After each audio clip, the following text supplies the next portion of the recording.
Good morning everyone. Good morning, good morning. Welcome to my channel, Lini Vlogs. Welcome po diri sa dagat. Unsa ni nga dagat diri day? Unsa ni diri? Ha? Isles? Oh, nandito pala kami ngayon sa Isles Beach. Ayan. Good morning good sa inyong lahat dyan. May kalalabas lang ng Haring Araw. Andyan, no? Si Haring Araw. sorry. Kasi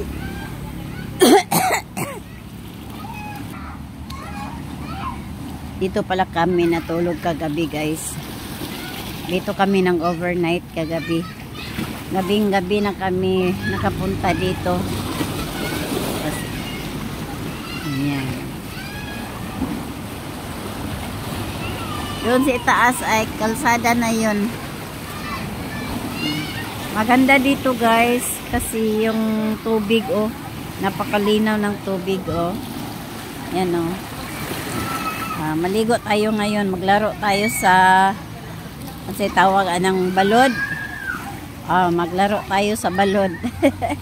Yung mga bata doon, enjoy na enjoy.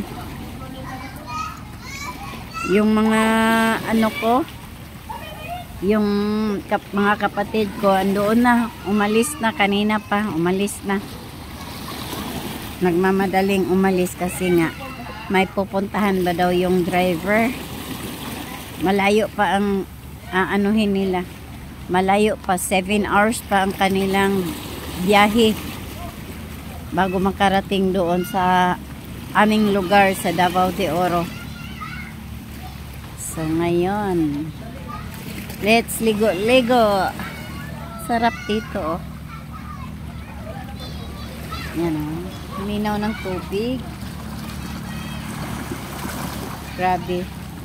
Na-surprise talaga ako kahapon, eh. Sabi kasi ng anak ko, maligo lang tayo, walay budget.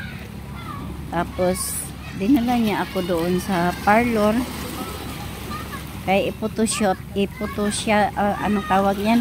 Photoshoot lang po, no daw, photoshoot. Tapos pinasuot ako niya ng gown.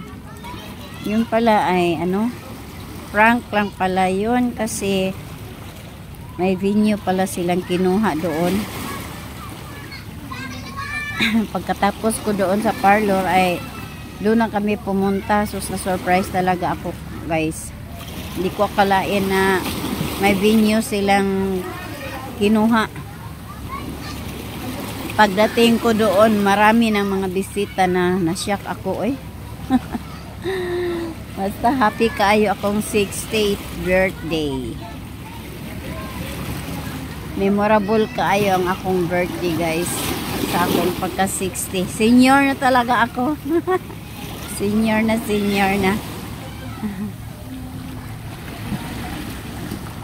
Yan, oh, maligo tayo ngayon. Malinaw ng tubig. Dito sa kabilang cottage, meron ding nag-birthday kagabi. Umabot sila ng umaga, guys. Doon, oh. Meron din doong isang cottage. Ayan. Cottage. Merong cottage dyan, oh. Ayan, oh. Parang private lang to ba?